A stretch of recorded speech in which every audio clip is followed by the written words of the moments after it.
What's up, guys? I am doing my UFC 250 predictions. I usually do main card, but this is this card got a lot of hate, which is interesting. But there's a lot of good fights on this card, man. I think it's low key underrated, man. They start off with the Fight Pass prelims with Alonzo Minifield versus Devin Clark. That's a decent light heavyweight matchup. Jussier Formiga versus Alex Perez. That's a matchup. It's really really good. It's a, you could even say, kind of like a gatekeeper. Yeah, Jussier Formiga's, I would say, in a gatekeeper role right now. I think he's coming off of 2 losses, and I guess he got some work to do against Alex Perez. So those are two good fights. You got Cody Sandman versus Brian Keller. That's a banger, man. That's insane, man. Brian Keller might get ranked, man. Like that guy, when I seen him get knocked out by John Lineker, bro, I was like, man, I don't know about Brian Keller. And I don't know, man. He's been doing his thing, man. He's on the 2-fight win streak now, and this is a good one. Then you got Ian Heinisch versus Gergard Mischart. Ian is coming off a 2-fight losing streak. He lost to Derek Brunson, but Amroff, I think his nickname is the Wolverine. I thought Ian looked decent in that fight, and Gregor is coming off a victory off of my boy Deron Winn, which was a hard fight for me to watch. But then at the main event of the prelims, you got Alex. Man, I'm having a hard time saying these names. Alex Caresis, or I don't know if I'm mispronouncing it, but versus Chase Hooper. So this is a good fight. Chase, we've seen his last fight at 245 against Daniel or David Tamora, one of the Tamora brothers. Look decent, and this is, I think, a good fight. Two Afro brothers going at it. But this is a good card, man. I think compared to 246 with Connor and Cerrone, this is way better than that card in terms, like, from top to bottom. They might not have a as good as a main event, but this is a good card. But yeah, to the main card, this was a hard one for me to pick, man. You got my boy Eddie Wineline versus Sean O'Malley, man. Sean, last fight looked amazing. He really did. Nothing but respect for that performance. But we haven't seen Sean since that. We hadn't seen him fight for like 2 years. Due to drug shit and USADA shit or whatever. Eddie's coming off a knockout victory in 238, I think. It was a really impressive victory. Eddie's a vet. He comes in there to bang. This is a tough fight for Sean, I think. I wouldn't... Hey, man, if you're trying to make some money, go put your money on Eddie. But I think Sean should win this fight. I'll go Sean O'Malley.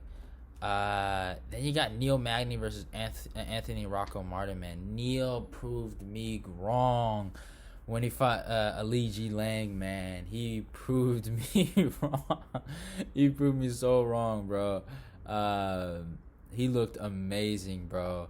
But it's like, can you blame me? Like, if you've seen his performance against Ponzinibbio, man, I thought he was done. But Ponzinibbio is the truth. I think when Ponzi comes back, he is going to be a problem for everybody.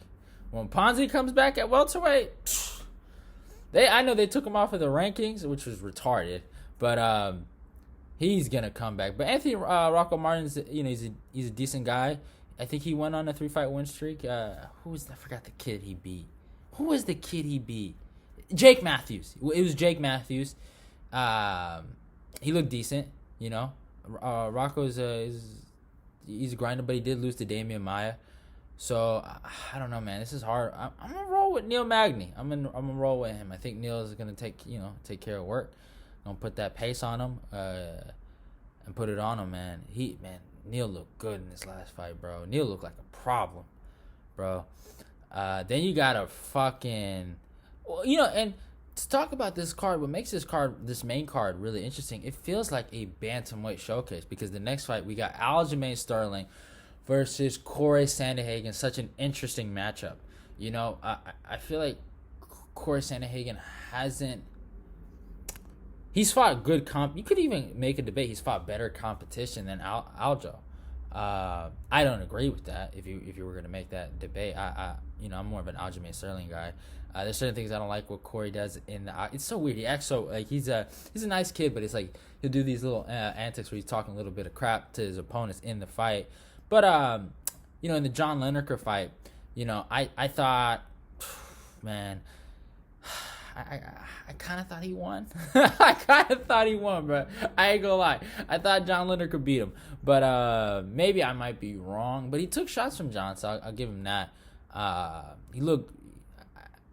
It is what it is. But he looked amazing against Rafael Sanso. You can say whatever you want to say about Sanso, that he's lost a step, but the guy has wins over T.J. Dillashaw and Marlon Rouse. Like two top guys in the division. T.J. is out, but he's a former champ. Rafael Sanso is a good fighter. So that was a really good victory. That's what kind of showed me, like, okay, this kid has, and he did a lot of good things in that fight, grappling wise. Aljamain Sterling is coming off a 3-fight win streak. I forget. It was Jimmy Rivera, Pedro Munoz, and Cody Stanman. Yeah, dude, that shit was clean as hell, man. Dude, what he did to Cody, and Cody's a Division I wrestler, by the way, and Aljamain Sterling is like a JUCO, a community college wrestler who did that to him, bro. He fucking put it on him, man. Aljo he proved a point today. Aljo's good. He's slick on the ground. He has a decent wrestling background, and he's a grinder, man. Those are the kind of wrestlers that I think really transition well. Those guys that weren't that good in college, I feel like, they were kind of decent, were D2, but they never gave up, and the fact that they're not so stuck in that wrestling mentality, they're able to evolve. And Aljamain has evolved his striking, his overall grappling game it's rad, man. He is nasty on the ground, bro. He is nasty. And he can play the distance game with a guy that's kind of like a grappler like him. He can outstrike another grappler. But he looked amazing in the Cody Stanman fight. He dominated the Jimmy Rivera fight, and he looked amazing in the Pedro Munoz fight. Honestly, those 3 fights, I thought he would have got a title shot because Pedro did knock out Cody Garbrandt, who was the former champ, who is a former champ. Like, wasn't the former champ right before, but I thought he looked good, man. And I was kind of puzzled they gave him the fight against Corey Sandhagen. Sandhagen is good too, but I was like, this is another title eliminator. I think he already did it with Pedro, but I'm gonna go Aljamain Sterling based on the grappling. There's certain things that Corey can do in this fight that's interesting. Grappling wise, he's not no goddamn schmuck. Distance wise, he has really good distance management. And he has really, really, really, really good gas tank and uses a lot of volume. But I think Aljamain's grinder mentality, his wrestling, is gonna beat Corey Sandhagen, and I think Corey just. The guys he fought, obviously we don't know what mental space these guys are in, but these are guys that championship aspirations have gone out the window for him. John Lineker at the time, he probably could have went for a run, but he got his number 1 contender fight with TJ and lost that, and he got neutralized in that fight against TJ. Rafael Sanso got knocked out by Marlon Rouse just right before he fought Corey Sandhagen. So these guys are, they're good guys, but I don't know what the motivation is for. Like, they have to go on a run, and just going on a run is really, really hard. Corey's fighting a guy in Aljamain that, yes, he's lost to Marlon, but that was a long, long time ago, and he's number 2 in the division, and he has a championship right in front of him, and he has to just go through you. Corey still has a lot of time to go win a belt, but this kid's, I think Aljamain's like 32, 30. He really wants that belt now. He's in the prime of his career, and I think just the motivation, I think that's what's going to separate this fight. These guys are really, they match up really well, because, like, Corey's not no slouch in the grappling, but I just think the motivation that I think Sterling's come through, and I'm a big Sterling fan, so I'm a little biased with the way I look at this fight. So I'm going Sterling. At the co-main event, you got Rafael Assunção versus Cody Garbrandt. Cody Garbrandt's coming up a 3-fight losing streak. He's got knocked out in all 3 fights. Rafael Assunção's coming off a 2-fight losing streak, I think. Yeah, he's lost 2. So both guys are top guys, but they lost to TJ Dillashaw. They've been knocked out before. They've had some you'd say kind of like depressing losses, but I think with Cody and Assunção, they're gonna put on a show. They both really want to win. Losing is not cool. Like they don't like no one likes to lose. I think the X factor in this fight is what Cody do we see. As much as I believe Cody Garbrandt, you look at his skills, his boxing. I think he was a state champion his freshman year in high school. His pedigree, his athletic pedigree is so good, man. Do we see a guy that uses his skills, or do we see a guy that is going to rely on, on his power or his anger and just not using technique, And as much as I come off critical, and I'm not no motherfucking supreme legend in mixed martial arts. It's just from what I see, it's like this kid's so good, man, and I want to see him do good. I'm sick and tired of seeing him get knocked out. Dude, I was fucking. I lost my mind when I see him fight like that against Page, because I know he's better than that. That's my problem. Is like I know what I saw from Dominic Cruz wasn't like a fucking fluke. That was a 5-round domination. That was a 5-round ass whooping. It was entertaining too. If you want to watch a good fight, it was good. He put it on him. He was patient. He understood the situation he was in against Dominic, and he respected Dominic. And that was a Cody Garbrandt we haven't seen. In the Pedro Munoz fight, right before the final minute, it felt like, I would say going into that last match, you could give it to Pedro because there was just so many scrambles and so many situations. You could give it to Pedro. And it just felt like, but he was very calm, and before he went crazy, he was very calm and he did a lot of good things. He didn't look bad.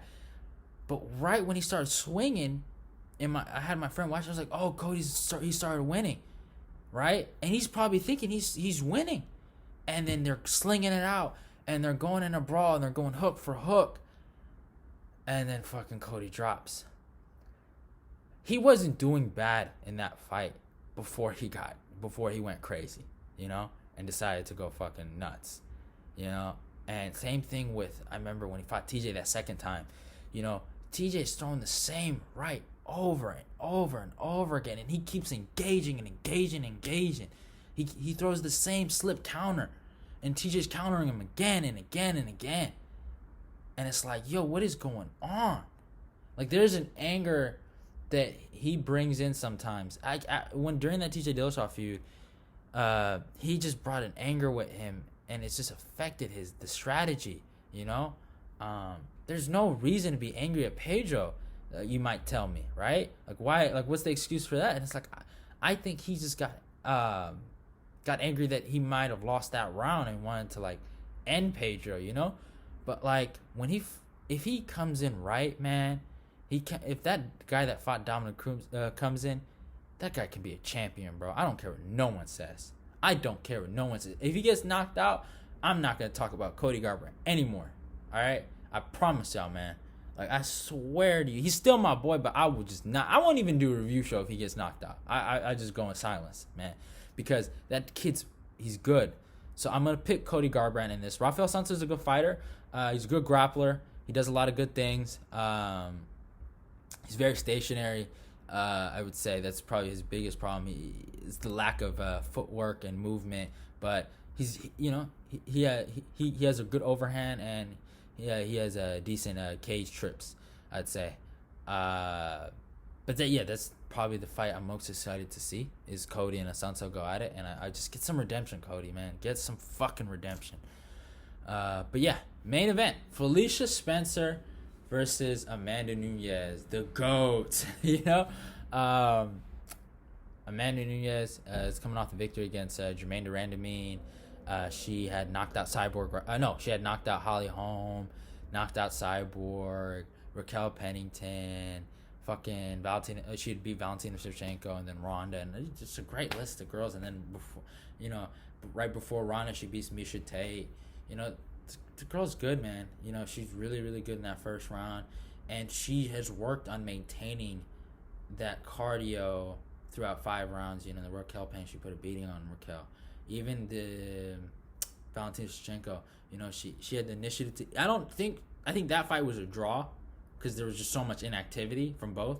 But I think, you know, she won based on a takedown in that second fight. But, you know, she does a lot of good things in that first round, though. There's, you know, she can maintain it if she's dominating. Now, if it's a fight, then it's a problem. You know, if there's some adversity there, then she kind of struggles. You know, if you look at her loss to Kat Zongo, man, Kat did not give up, man. Kat did not give up in that fight, bro. Not one bit. She kept going for takedowns. She was getting hurt, man, when I think Nunez mounted her and she was just throwing bombs on her face, man. And Kat did not give up, man. She got them snap downs and fucking suplexed her motherfucking ass. You know, she was going crazy, and she just she never gave up. And Nunez got tired. And this thing, if Nunez, you know, his conditioning is right, she can win this fight against Felicia Spencer. I think Felicia. I know it sounds weird, but Felicia kind of reminds me a lot of Kat Zongo. And not body wise, because Kat is muscular, she's swole as hell, but her style, you know, she goes for takedowns, takes a lot of shots going for those takedowns. You know, like that's one thing, but she's gonna go for takedowns. And I think Felicia really has to look at that Kat Zongo fight. I think Raquel Pennington tried to replicate that and it just didn't work out. But Felicia just has to take her down, you know? That's the thing. Like, she has to take her down, put her on the ground, and just weigh on her. You know, Felicia has a good chin. This is an interesting fight. I understand some people feel like, you know, this is a squash match, you know, for Nunez. Or no, for Felicia. But, like, there's a way that Felicia can win this fight. She just has to be persistent, and you know, she's gonna have to take shots.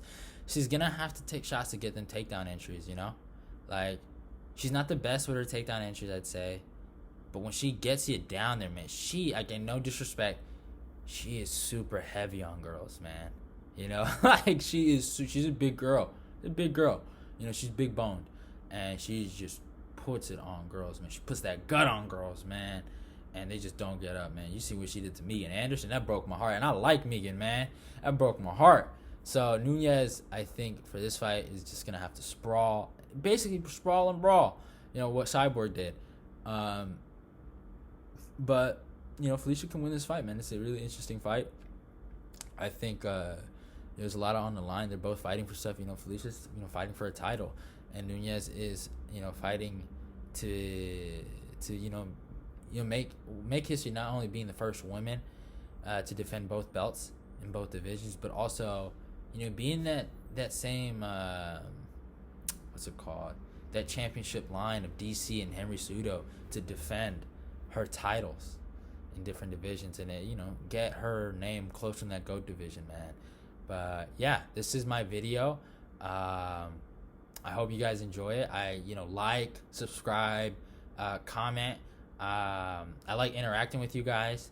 I don't do it, but I want to do it, I should say. And I'm gonna keep making more videos like this, and see y'all.